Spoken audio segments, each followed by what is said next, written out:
Favorite artist? Wow, I would say early influences. I would say I would say the greatest would be like Phil Collins for me. Like growing up, it's kind of a strange choice. You know, people like usually when I say Phil Collins, they were like, "What?" They're like, "Wow, Yeah. how old are you?" I'm like, "I'm chill. I'm not that old."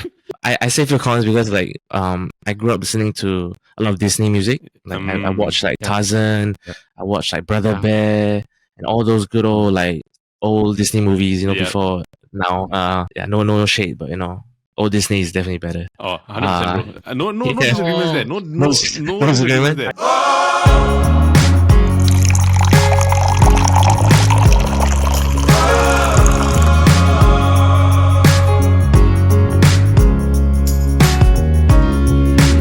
What's up, and welcome to another episode of the KopiBros show presented by Chit Podcast Network. Now today, we actually had the very interesting experience to interview Yao. Yeah. He's a singer, songwriter, and a producer of the local music scene. In being in the music industry scene, right, and being a band versus solo artist, right, like it's understanding the differences between like, the solo dynamic versus the band dynamic, and also like understanding kind of like what makes his creative process so kind of different. It's like you can hear from the way he talks, like he's passionate about it is one thing, but he's a very creative person. So the way that he phrases everything and how he came about this album, right, is I think it was so unique. But I think the other one that I was quite surprised with is how candid he was. Like he was very open to sharing about his growing up story, right? About some of his insecurities and how he used music as an outlet or as a medium to sort of like get some of his insecurities out of the way so that he could like sort of make peace with himself and of course get his music heard lah. Like we keep hearing all this like, oh, music saved me, or music is like a very important part of my life. But I think like through him we really see that, oh, this really was an important part. Why? And then because of his background and because of his growing up story. Alright, before we get into our episode with Yao, we would like to thank SG Watch Hub for sponsoring this episode. SG Watch Hub is Singapore's one-stop platform for all things watches. Whether you're buying, selling, or just crazy about timepieces, SG Watch Hub connects you to sellers, retailers, and fellow collectors so that you can find that perfect piece for your wrist. But it's not just the marketplace. They've got you covered with a full range of services from repairs and polishing, to strap replacements, protective films, watch winding, and even authentication to make sure that your watch is 100% the real deal. With service partners all over Singapore like Goodman Luxury, High Enhanced, Global Watch Service, and more, getting a watch pampered has never been easier. But wait, there is a bonus. SG Watch Hub even offers brand partner promo codes so that you can score special discounts on watches from different brands. So, if you love watches as much as we do, head over to sgwatchhub.sg and join the community, bringing the world of watches to your fingertips. Once again, a big thank you to SG Watch Hub for sponsoring this episode. Please tune in to our episode with Yao. And welcome to another episode of the KopiBros show presented by Chit Podcast Network. Now today, we have a very, very special guest. His name is Ng Zheng Yao. He's a Singaporean singer-songwriter and producer known for his genre blending style that fuses modern R&B, hip-hop and 1980s Japanese city pop. He rose to prominence after winning the Scape Youth Music Award New Kids on the Block category in 2019, the same year where he released his debut EP Love and City Lights. Signed to Universal Music from 2021 to 2023, he released hits like I Can't Sleep and Hostage, that's my personal favorite, the latter breaking into Singapore's top 50 most viral chart. He was also named Spotify's top radar artist Singapore and Malaysia in 2022. Now, Yao continues to shape the local music scene with his latest album, Radio, Geisha Part 1. So to find out more about his experience as a singer, songwriter, and producer, please join me in welcoming Yao. What's up? Hello. Hi, everybody. Hi. Well, that was a great intro, by the way. Yeah, that was really fleshed out. And yeah, it's the first time I heard someone call me by my full name in a podcast, you know, so interesting experience for me. I hope I'm not like, I don't give you the vibe that your mom is calling you out because you did something wrong now, because I called your full name. Oh, no. All good, yeah. It felt like that for a few seconds. Just for a few seconds. And then it jumped back in. I was like, okay, I'm in front of the camera. Actually, my mom calls me Yao also. So she doesn't call me Ng Zheng Yao. So usually, yeah, no one calls me Ng Zheng Yao. Unless it's like a government place. So Yao, our first question is of course to ask you, I think you just released your album in June. So what have you been busy with since then? Yeah, I've been busy with the album. That itself is like a thing. And then like, I think another big thing that I was focusing on was my wedding. So I got married recently. So congratulations!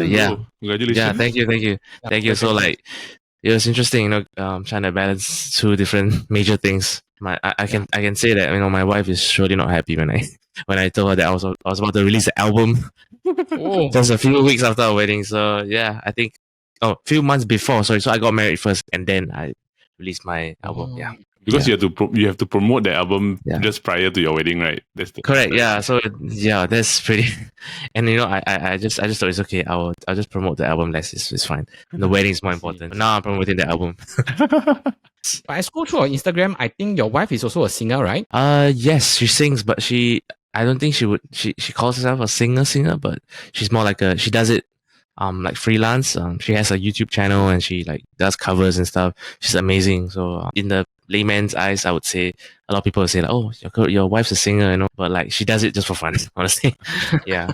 She doesn't take it like that serious, Stress relief lah. Yeah, stress relief. And just if it does well, it does well, kind of thing. Yeah. Are you the source of a stress? Mainly having some. Could be. I could be. I never thought of it that way. But yeah, joking. No, but I do agree. Husbands like the husbands are usually the main stress for the wives.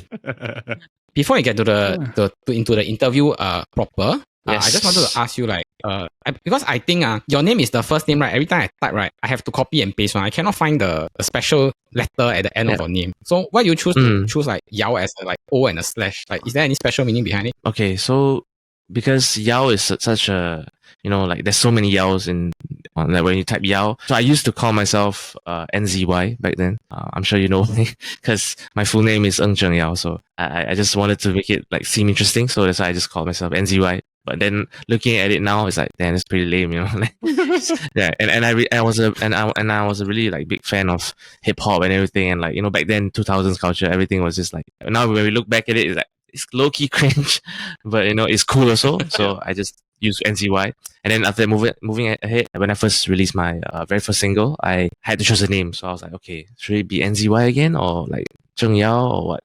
And I had this really close like a close friend of mine who was also my manager back then. He was just suggesting to me like names like, oh, why not call yourself like Yao something? So like Yao Guai or something. I was like, damn, Yao Guai. Yao Guai is pretty extreme, And like I can't imagine, like a guy like me, just very dapper looking, like like normal looking guy. But then my name is Yao Guai. Damn, I don't think that fits. So yeah, so I just went ahead with okay, why not just call myself Yao? Even doing that had a lot of problems because like I said before, like the SEO searches were not really friendly for me. So like in my head I was like, okay, it means I have to really like blow up and stuff, or else people won't really like know me.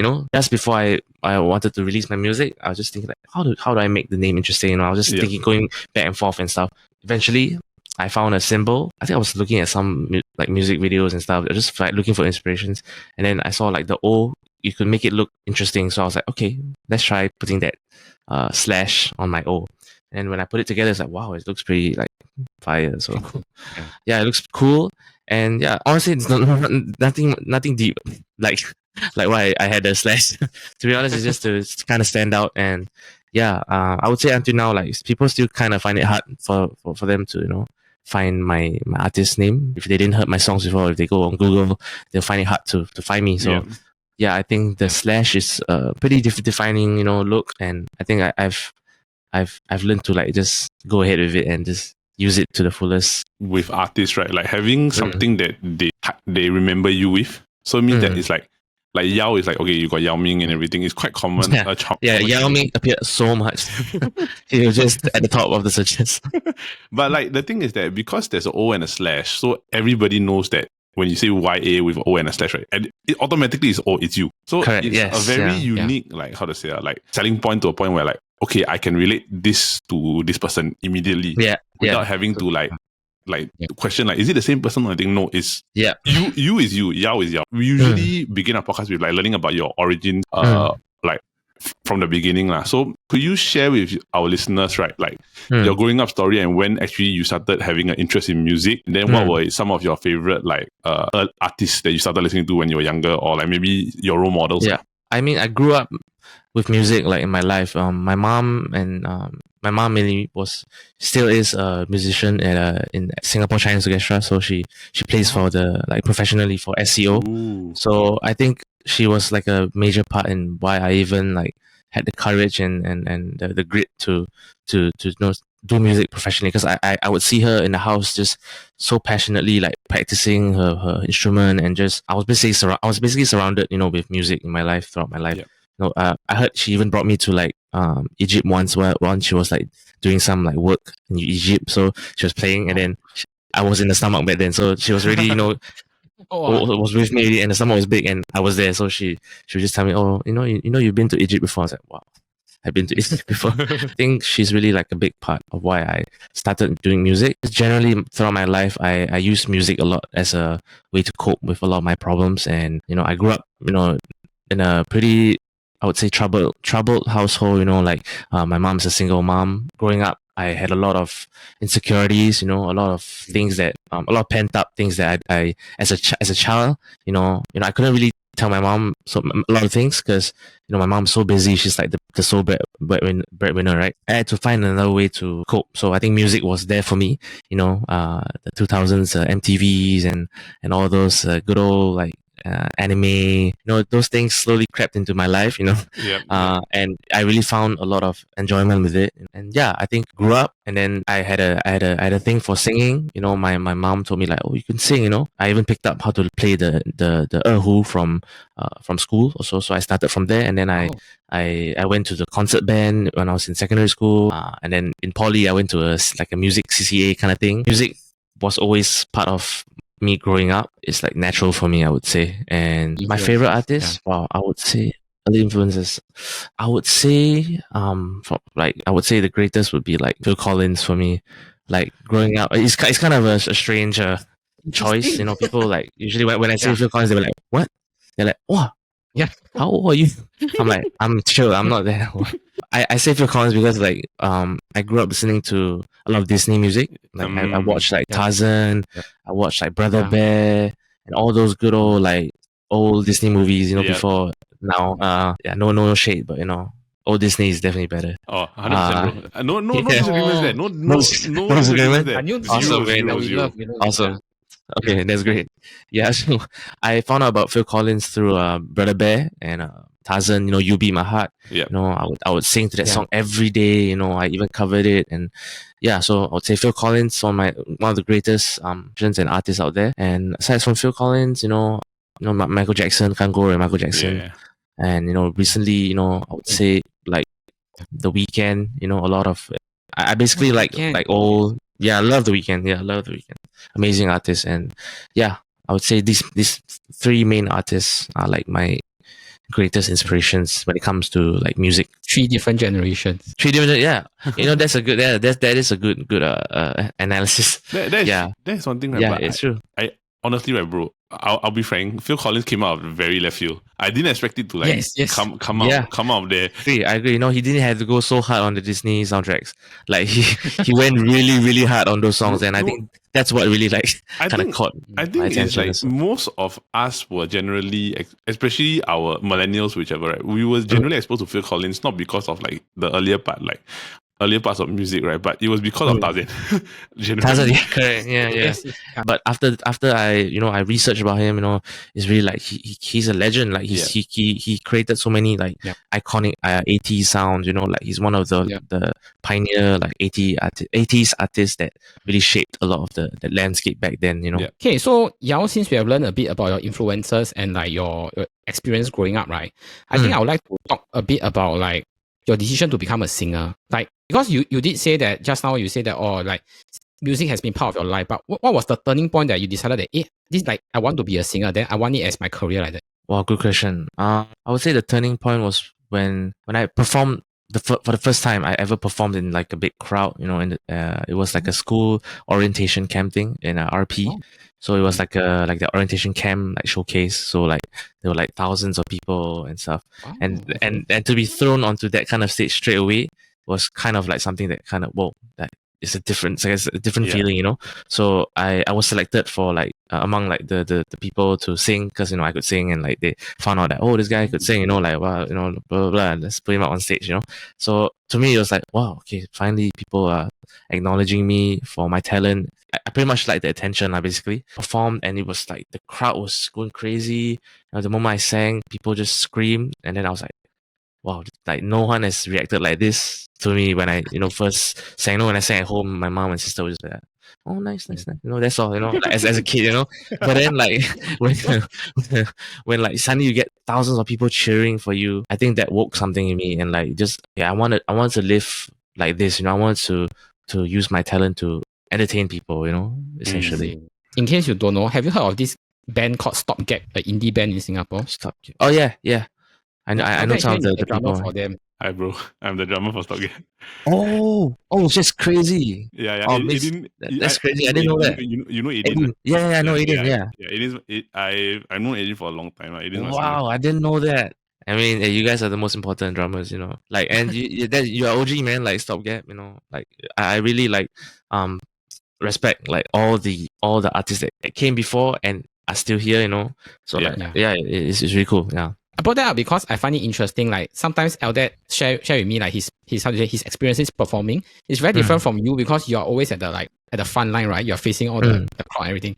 And Eldad is always the one at the back that is like so-called supporting the band, but he's also having a vibe, enjoying the performance as well. So I thought it's a very interesting experience. Yeah, definitely. Yeah. I mean, I don't know how it feels like to be supporting the whole band, That's like a huge like role and huge responsibility, Like if if they have the support, then everything just crumbles, right? Like, I think I've learned that through a lot of experience. So, like when I perform, like the first few times I perform, okay, it's all just by myself. I didn't really think about the back end. And then, like now, after being in the industry for this time, like I would say the band really does a lot of stuff. A lot of things like drummers, basses. Like it's not a one man show kind of thing. As much as it seems like that, but really the reality of it is the band plays a huge role like in how the final act turns out. So the roles are inherently different because like because you're a solo artist, so most of the musicians that play for you, they are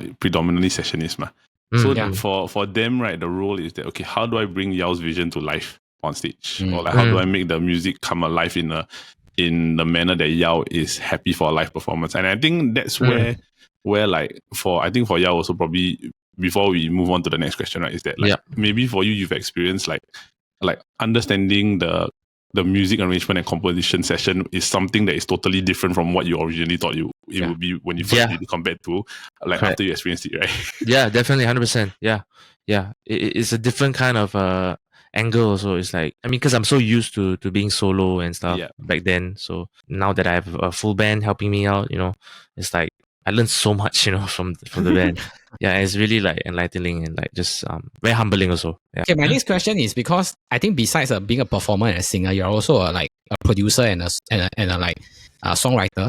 So I just want to ask a bit like, because when you decided to become a singer and songwriter, right, is there anything like you have to train yourself to learn how to do all this music production? Like, is there any course or like do you have to like start with mixing small things first, then you move on to writing your own music? I would say it's like a mixture, man. Like a lot of like all the things you said, they're all valid because for me, like I started out purely just through experience. Like I didn't have any like I didn't go for piano class. Only at one time, like, when my parents were like noticing like, oh, this guy actually not bad, got something. let's try to what is that? What the Chinese word? 栽培, not 栽培, 培养啦. Let's try to 培养 this fella, So they sent me to some like vocal class here and there, but all the time I would just quit halfway because the teachers just didn't know what. Like I felt like I didn't learn anything. I didn't learn much from them. It was only until I went out there, I go on YouTube and stuff to like find out how to produce and like. In fact, fun fact, like my best friend was the one that taught me how to produce. Like his name is Prav. Like he's an unnamed goat in my list of friends. He's the one that he was the first guy to inspire me to produce music. So his name is Pravin. So yeah, he goes by the name Prav on the loose on Instagram and on Spotify. But yeah, he really inspired me. The first few times we will go to after school, we will go to Challenger and just like camp in the computer sections, the MacBook session, and just like open up GarageBand and just like start making music there. And then people would just chase us out. Like the salesperson would just always chase us out. This was in secondary school, by the way. Like with without a fail, we just get chased out every time. He played a huge role in, in me learning how to produce. Yeah, so along the way, I met a lot of great people that really believed in my vision. I was very young and ambitious. Like I knew that I had to not only had good music to be able to be seen in this industry, but also I had to meet people, to talk to people who are in the industry and try to connect with them also. Intense lah. Like I felt like I had to learn all this before I hit 18, 17, 18. I was already like, I was going for competitions. I even joined the final one. Not a lot of people know this, but I was in the final one, season 2. Really, really bad. I don't want to. I don't want to go back to that, but it's part of my story, so I have to say it, right? So I went to sing competition. I got to top 16, and then I got eliminated and all. And then I joined Escape, and that's where I met a lot of the industry people. Like the people who actually just putting up music and just connected lah, basically. Yeah. You said your mother is also a musician, but I think she's because she plays for SEO, I would guess it's a more quote unquote regular and like the money comes in every month kind of thing. Yeah. So when you told her that I want to be a singer-songwriter and a producer, was she against it? Like, because money doesn't come in like every month, right? It's not like a regular thing. Yeah. Yeah. No, my mom was so supportive. Wow. I would say I'm really like blessed and privileged, because like you said, the money doesn't come in, for a lot of freelance musicians and artists. For my mom, even though her pay is, every month, she believed in me. Like she never once she told me like, oh, you shouldn't do this, you shouldn't do that. Especially when it came to my music, she really let me be free with how I express my music and how I approach my music making. Occasional like, oh, it's too loud, kind of thing. that's about it, like, because our house is not that big. So aside from that, she's really supportive. And even though my dad's not really in the picture, he would occasionally still help out so much with like with the expenses, like the music expenses especially. And that's why I say I would say I'm really privileged. Like I don't come from a background, I'm privileged, but there's so much to unpack there also, So I would say like, a lot of us are like that also. So I think you should not count out those voices also. Yeah, I think moving back to, let's say, being a producer and a full-time musician, we actually did interview a keyboardist and also a producer, Jerry Poe, previously, right? And how do you actually ensure a stable income? Because for professional full-time like musicians and producers, right, like it's really like you're as good as like sometimes I will have income, sometimes it's just a lull and a quiet period, right? So like how do you ensure that money or like is coming in for you to actually do this for a living? I'm just saying this in a very like general perspective, but like if you put out good music, you have good streams, you have good numbers, and I think from that you get more connections, you get more opportunities. I think that's the typical route line. We have good music, everything just goes smoothly. You get shows, you get booked. But like you said, it's definitely not stable, because in Singapore, it's a very small market. It's a small market, and that's the reality of it. Like we have to wrestle with that. All musicians and all artists in Singapore wrestle with that with that reality of it's a small market. Yes, forced to also kind of look outwards, but I would say that's also like our strength, that's our superpower. We are able to be very calculative and like ambitious. We take risk, higher risk, right? So it's to really, for as a freelance artist or whatever musician, you have to take risk. That's the only way to get the money flowing, or even a stable income, so that's why a lot of people find it hard, even for me. Like I recently took a full-time job, so but so just to support this passion of mine, I had to tell myself, okay, the reality is, okay, it's hard right now, not a lot of opportunities, I need a job. Okay, then I'll go get a job. So that's my opinion on it. Like, it's actually more of a common reality in Singapore, where you have to kind of like do a side income, or you have to do a full-time job while doing music also. Until you are at a point where you can say, okay, I have enough to make it as my income, as my primary. So about your experience, right? Like, what are some of the challenges you face, especially being a local indie indie musician in the music in the industry scene in Singapore? The music in Singapore. I mean, I'll be straight up. I'm really privileged. Like I said just now, my parents could afford, my first laptop for me. That itself was a big push. Not everyone has that opportunity. To get a MacBook back then. So I would say it's different for different people. So for me, I'm privileged. I have many other kind of problems to face. My other problems are things such as I had a lot of mental and emotional problems. A lot of insecurities, and a lot of that stemmed from the fact that came from a broken family. Yeah. So even though we had money and everything, but a lot of the insecurities kind of spilled over into the music. So I would say the struggles I had was trying to have a positive mindset while doing music. So a lot of people say, "Oh, yeah, your music is really it's so energetic, it's so fun, right?" But if you look at all the underlying messages in the songs, you can low key hear the problems, right? You can see, damn, this guy's going through something, man. And I think a lot of times my music is like this, and because my music is such a pop, it is in a pop sphere, it's in that kind of market. Naturally, I would bump heads into people who are very in the mainstream, people like the Sam Willows, or Gentle Bones, or all these big names, Charlie Lim, and the messages for their songs are also everyone's come up story is so different. So it was so hard to figure a identity for myself in the scene, because Singapore is such a multicultural, right? We have so much different types of people, and it just got to me too much. It was so much pressure. I had to figure out what kind of artist I wanted to be I think it's more of that side of things that I struggled with. A lot of face value kind of thing, numbers, and it's more of those kind of things. Definitely easier than facing financial problems. Financial issues are I would say, if you don't have a home, that's another thing. You can't compare that with emotional, because that's just an artist talking to himself. Because you're a solo artist, so it kind of comes to the point in creative voice where it's just you and that book, or that piece of paper, or that computer, right? Where you got nobody to really kind of bounce you off.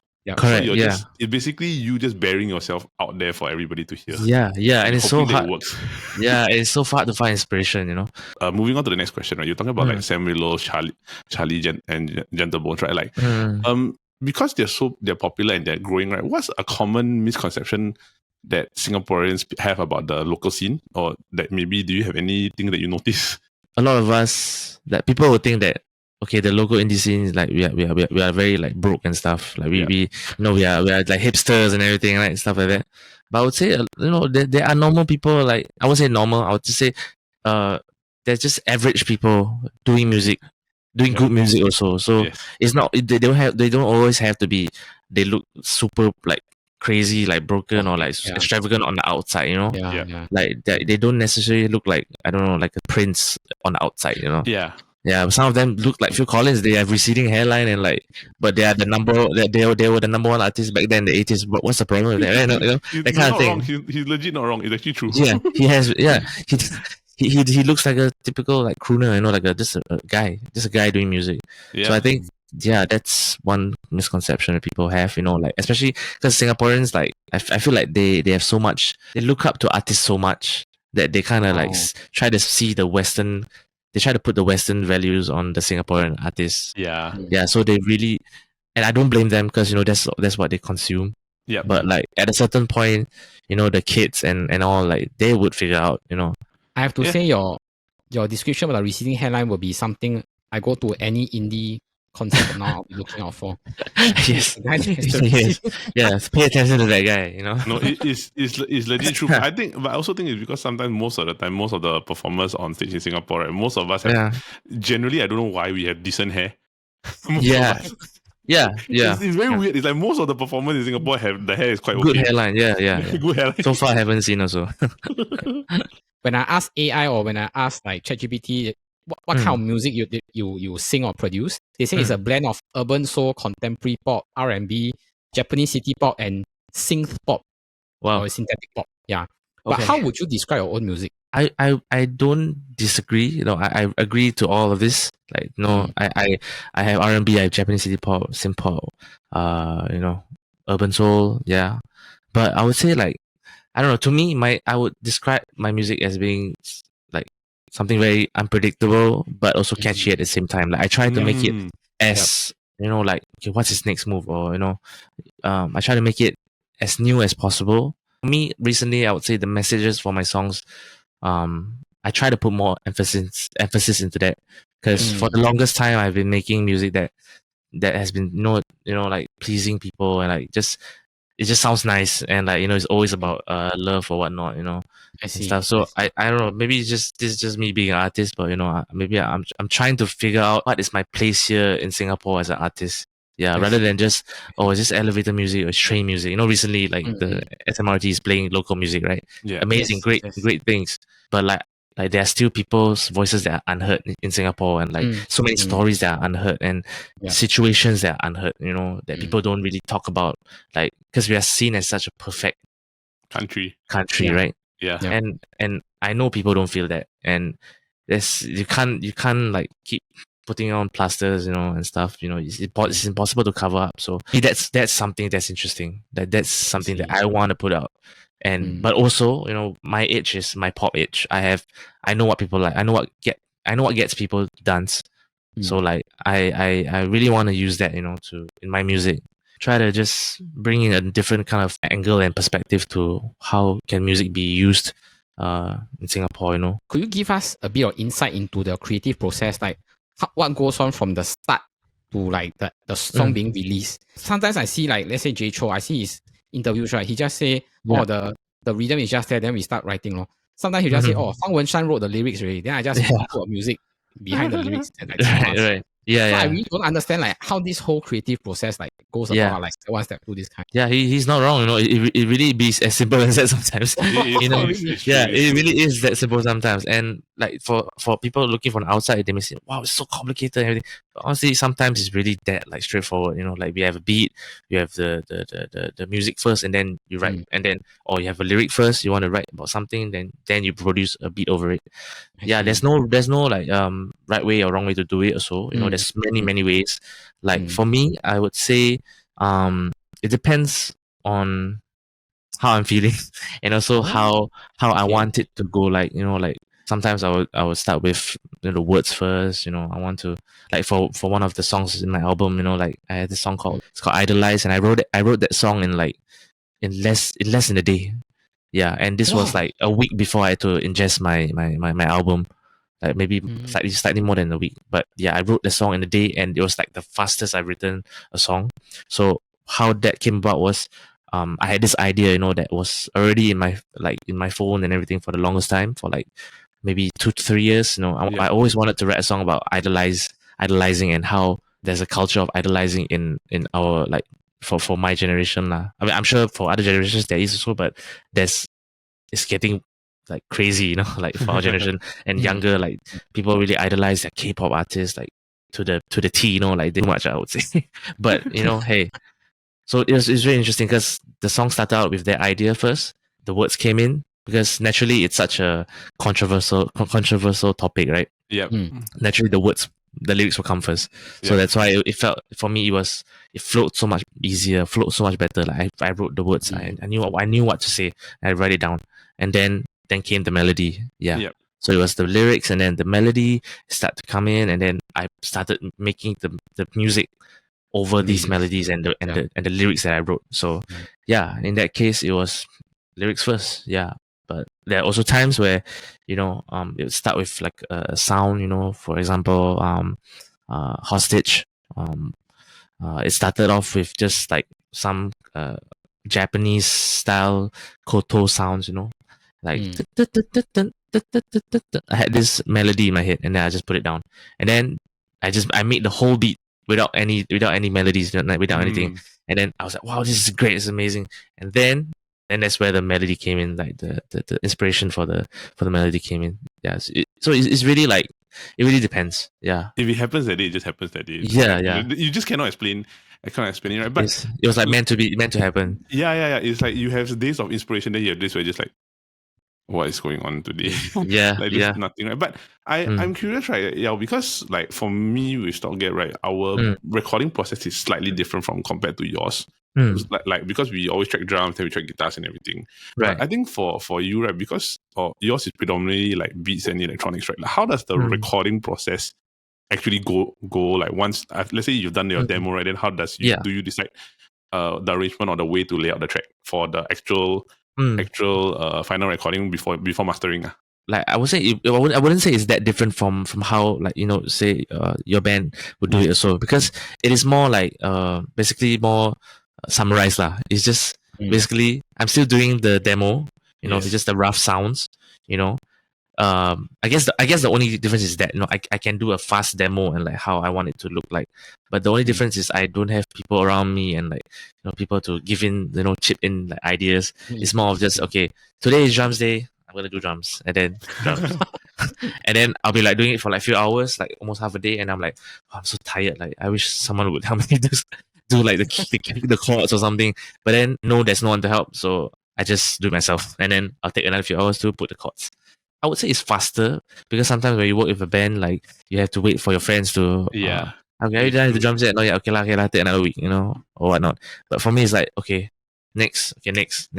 So I feel like I'm getting closer to how an the whole thing about AI being able to write music, the Suno. I think I'm becoming a Suno. I'm becoming a robot. In context of like this album, like I tried to make it as like I really took my time on it. Like I really took my time. I didn't like rush it. I didn't try to put an unrealistic deadline to it. So yeah, I guess it was good that I had a wedding planned, so it kind of slowed me down. So this album was really like maybe 3, actually no, maybe more than that, like 3 years in the making. Yeah, I would say it's 3 years. That's a long time. Yeah, so my first kind of album I did was like I did it in like less than a year. So like it's definitely and I looking back at it, I'm like, damn, it's too rushed. I think before we even talked about the album, right, I just want to ask, like, how does one go about putting an album together? Because I would think that you have written, let's say, 40, 50 songs, but all won't go into the album. So how do you go about like selecting and then finding the concept of the album, these kind of things? Yeah. Okay, like I wouldn't say I had to write 40, 50 songs. That's quite a lot. But I maybe like 20 songs, not really 40, 50. But I think 40, 50 is for really like major label acts. Like they have the studio, they have a whole setup. They can call people like, like, oh, let's have a pianist today to come in to track piano kind of thing. So for me, it was like I had a few songs. I had like 1 or 2 songs that I felt like, okay, these were good ideas. But then for the longest time, I was really stuck. Like after my first project, my first like debut album, the Broke Pop Kids. When I was in when I was in the label, like I felt like I've hit like a limit. I just couldn't hear my music, and it was like, it's too not say too pop. It was just too like it had no vision. Like it had no vision.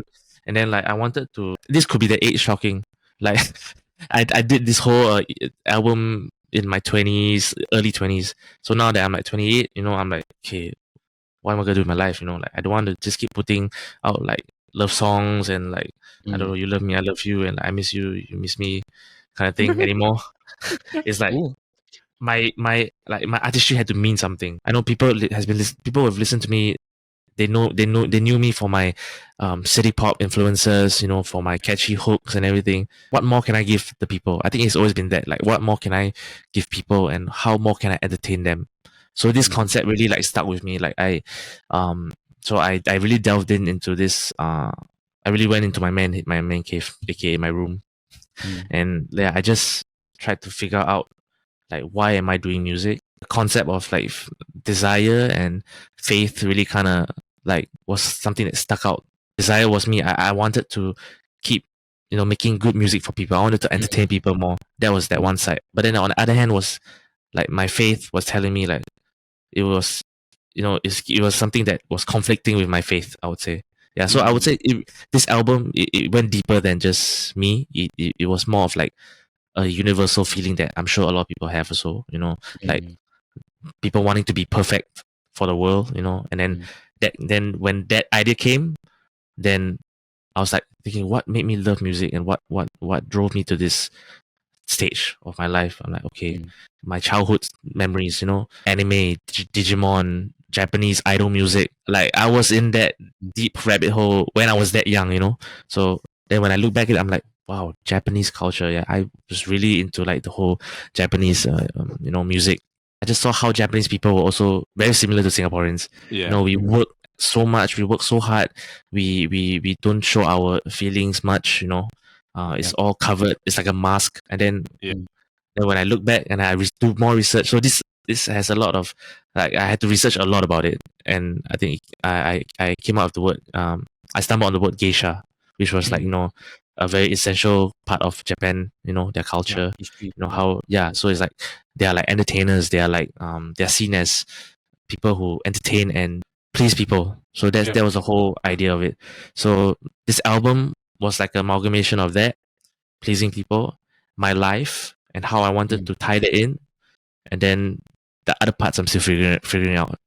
Yeah, because I could see it being like like an idea, like a whole narrative, not just me like, okay, Yao put out a nice song. That's all. No, it's more than that. It's more like, what can I say with my songs? Like, about being a child of divorce, idolizing, like what that does, and like so it's a very ambitious project. I would say, like, even now looking back at it, I'm like, wow, like, can't believe I'm doing this.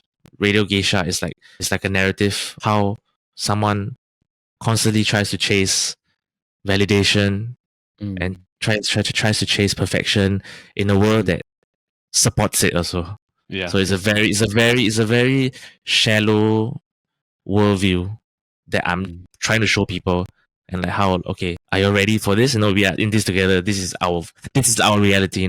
This is like the Radio Geisha. You are tuned into this to an entertainer's life. So it's like it's kind of like a satire kind of thing.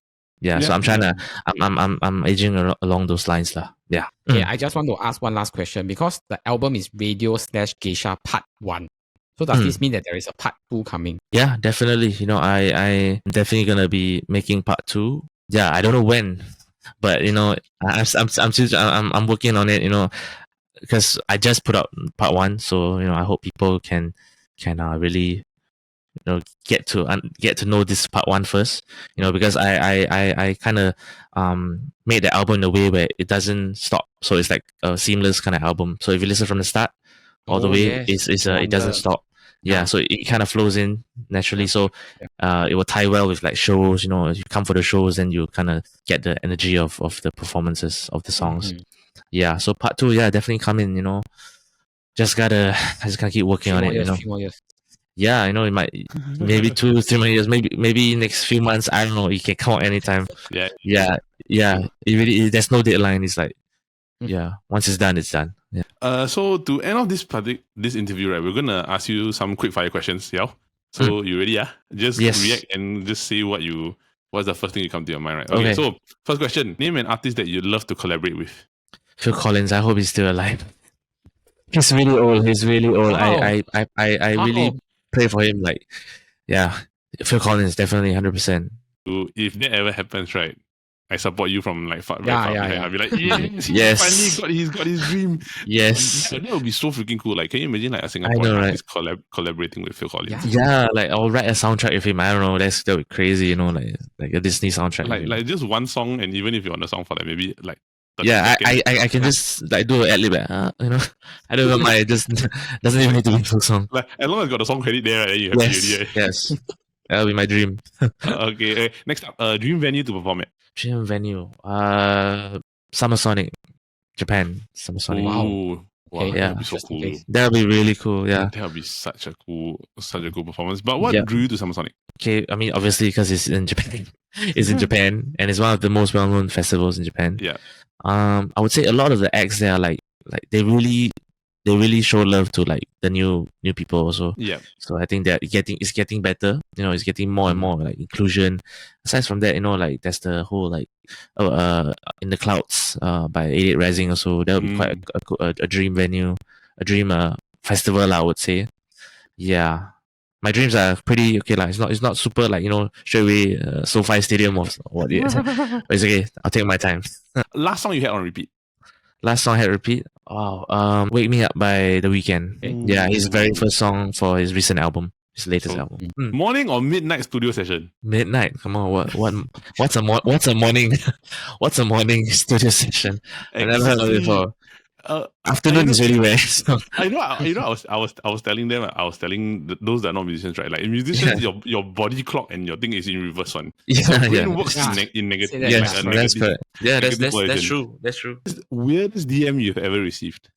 There were some like DMs that like speak in different languages, so I had to like translate it. But aside from that, I think maybe I would just say this is like pretty illegal, but like I would have like people invite me to those kind of like weird Telegram chats with like those kind of explicit pictures and everything, like those kind of groups, So I'm like, they'll be like, hey, you want to hang out? Then with that heart shape, and then the thumbnail will be like a lady with like a bikini or something. Yeah, so I guess that's the weirdest DM. Most of the DMs I get, like, they're really nice and like, I wouldn't say they're weird lah. Yeah. Last one is most unforgettable experience with a fan. I remember this. It was during My Beats at Woodlands, My Beats Festival last year, 2024. While I was singing one of the songs, like RHCF. I was singing, and it was the very first song, so it was really hyped and stuff. And then, people were dancing and everything. And when I was singing one part, like, I could see one fan, like, maybe just a few rows in front of me, and then it was two of them. One of them just kept like screaming the lyrics like at the top of their lungs at me, and then I was the cool part is I acknowledged them. I was like, okay, I have to, because I see them already. I have to say something. So I kind of like did it in a cool way, I said like, yeah, while I was singing the song. So it was like in beat also. So it was like really cool, because it felt like, wow, like I felt like Michael Jackson for a moment, like, Wow. So that was a really unforgettable experience. And I was like, and then when I said it, they got even more hype. So I was like, that's perfect, Oh, and also for that same performance, like everyone took out their flashlights for hostage. So that was amazing. Yeah. Wow. I think like just to end off, right? Like I think Yao will agree, right? There is nothing more unique, right, than hearing an audience sing your song back to you. Yeah, that's like the peak, I would say. It's a totally like, you cannot explain one. It's a very different feeling. It's one of the coolest things you ever like. You ever hear as a performer in your entire life. It means that it's like the validation that you've always wanted. Yes, it's like people are listening. Yeah. Yes, they understand what I'm going through. What we are trying to say. Yeah, definitely, man. It was really such an awesome episode, especially to hear you and Eldad geek out about some of your musical experiences and to learn about your career as a singer, songwriter, and producer. But before we go, do you mind just serenading our audience with a short section, or if you want a long section from your latest album, or you want to sing something from your repertoire, also can? It's quite a controversial one, but maybe I'll sing Child of Divorce.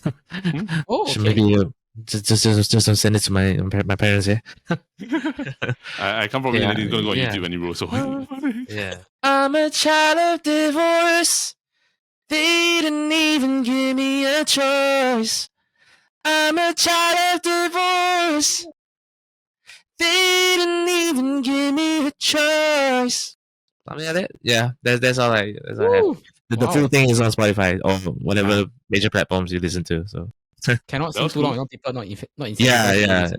Correct. Yes, go listen to the full song. Okay, so before we go, how can people find you on social media? You can find me on Instagram. What else is that? YouTube, Facebook. Just YAOGOTWAV.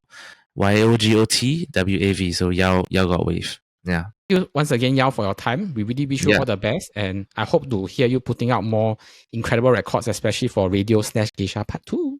Yes, awesome, for sure. Thank you so much for having me.